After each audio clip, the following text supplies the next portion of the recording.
നമസ്കാരം. മലയാളി വാർത്തയിലേക്ക് സ്വാഗതം. മാസപ്പടി കേസിൽ കൂടുതൽ അന്വേഷണം ആവശ്യമുണ്ടെന്ന് SFIO ഹൈക്കോടതിയിൽ. രേഖകളിൽ വിശദമായ പരിശോധന നടത്തേണ്ടതുണ്ട്. അന്വേഷണത്തെ എതിർത്ത KSIDC നിലപാടിനെ കോടതി വിമർശിച്ചു. എക്സാലോജിക് കരാറിൽ CMRLനോട് വിശദീകരണം തേടിയതിന്റെ പകർപ്പ് ഹാജരാക്കാൻ KSIDCയോട് കോടതി ആവശ്യപ്പെടുകയും ചെയ്തു. അന്വേഷണം തടയാൻ ശ്രമിക്കുന്നത് എന്തിനാണെന്നായിരുന്നു KSIDCയോട് ഹൈക്കോടതിയുടെ ചോദ്യം. വിശ്വാസ്യതയെ സമൻസ് ബാധിക്കുമെന്ന് വ്യക്തമാക്കിയ KSIDC തങ്ങൾക്ക് പണമൊന്നും കിട്ടിയില്ലെന്ന് വിശദമാക്കി. KSIDCയുടെയും ഷോൺ ജോർജിന്റെയും ഹർജികളിലാണ് കോടതി ഇന്ന് വാദം കേൾക്കുന്നത്. CMRLനോട് വിശദീകരണം ചോദിച്ചെങ്കിലും മറുപടിയൊന്നും ലഭിച്ചിരുന്നില്ലെന്നും KSIDC കോടതിയിൽ വെളിപ്പെടുത്തി. ചോദിച്ച വിശദീകരണം കാണിക്കാനും കോടതി ആവശ്യപ്പെട്ടു. രേഖകൾ ഹാജരാക്കാൻ 2 ആഴ്ചത്തെ സമയം വേണമെന്നായിരുന്നു KSIDC മറുപടി. ഹർജി നിലനിൽക്കുമ്പോൾ അറസ്റ്റ് ഉണ്ടാവില്ലെന്നും കോടതി പറഞ്ഞു. കേസിൽ അന്വേഷണം നടക്കുന്നതാണ് നല്ലതെന്ന് കോടതി വാക്കാൽ പരാമർശിക്കുകയും ചെയ്തു.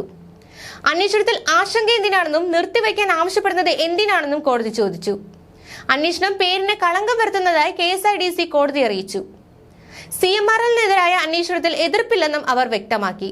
എന്നാൽ എക്സാലോജിക് കരാറിൽ CMRLനോട് വിശദീകരണം തേടിയതിന്റെ പകർപ്പ് ഹാജരാക്കാൻ KSIDCയോട് കോടതി ആവശ്യപ്പെടുകയായിരുന്നു. ഇതിന് സമയം വേണമെന്ന് KSIDC പറഞ്ഞതിനാൽ ഹർജി ഈ മാസം 26ലേക്ക് മാറ്റി. അതിനിടെ മുഖ്യമന്ത്രി പിണറായി വിജയന്റെ മകൾ വീണ വിജയനെതിരായ SFIO അന്വേഷണം രാഷ്ട്രീയ പ്രേരിതമെന്ന് CPM സംസ്ഥാന സെക്രട്ടറി MV ഗോവിന്ദൻ പറഞ്ഞു. തീർത്തും രാഷ്ട്രീയ പ്രേരിതമെന്ന വസ്തുതകൾ നിരത്തി വിശദീകരിച്ചതാണ്. മുഖ്യമന്ത്രിയിലേക്ക് ആരോപണം എത്തിക്കാനാണ് BJPയുടെ രാഷ്ട്രീയ നീക്കം. SFIO അന്വേഷണം ആവശ്യപ്പെട്ട ഷോൺ ജോർജിന്റെ നടപടി കൃത്യമായ രാഷ്ട്രീയ അജണ്ടയുടെ ഭാഗമാണ്. BJPയിൽ ചേർന്നതിന് പിന്നാലെയാണ് കേസുമായി കോടതിയിൽ പോയതെന്നും ഗോവിന്ദൻ ചൂണ്ടിക്കാട്ടി. അപവാദ കള്ളപ്രചരണത്തെ എതിർക്കുമെന്നും മുഖ്യമന്ത്രിയെയാണ് BJP ലക്ഷ്യമിടുന്നതെന്നും ഗോവിന്ദൻ പറഞ്ഞു. കേസിന് പിന്നിൽ കൃത്യമായ അജണ്ടയാണ്. PC ജോർജിന്റെ മകനാണല്ലോ ഇടപെട്ടത്. രണ്ടാളും ഇപ്പോൾ BJPയിലാണല്ലോ എന്നും നിയമപരമായും രാഷ്ട്രീയപരമായും നേരിടുമെന്നും ഗോവിന്ദൻ മാസ്റ്റർ പറഞ്ഞു.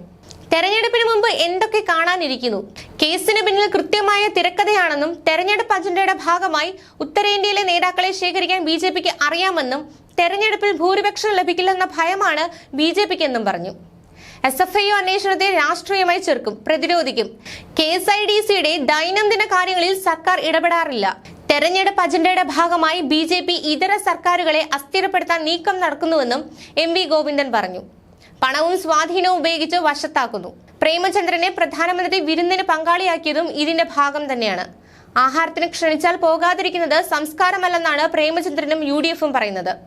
മുഖ്യമന്ത്രി ക്ഷണിച്ച ക്രിസ്മസ് വിരുന്നിന് പ്രതിപക്ഷം എത്താതിരുന്നത് ഏത് സംസ്കാരത്തിന്റെ ഭാഗമാണെന്നും MV ഗോവിന്ദൻ ചോദിച്ചു.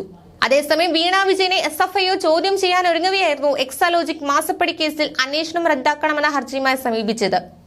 കേന്ദ്ര സർക്കാരിന്റെ കമ്പനികാര്യ മന്ത്രാലയത്തെയും സീരിയസ് ഫ്രോഡ് ഇൻവെസ്റ്റിഗേഷൻ ഓഫീസ് ഡയറക്ടറെയുമാണ് എക്സാലോജിക് എതിർകക്ഷികളാക്കിയിരിക്കുന്നത്. സജൻ പൂവയ്യ അസോസിയേറ്റിലെ അഭിഭാഷകനായ മനു പ്രഭാകർ കുൽക്കർണിയാണ് എക്സാലോജിക്കിന് വേണ്ടി ഹാജരാകുന്നത്. കേന്ദ്ര സർക്കാരിന്റെ additional solicitor general video conferencing വഴി കോടതിയിൽ ഹാജരാകും. ന്യൂസ് ഡെസ്ക്, മലയാളി വാർത്ത.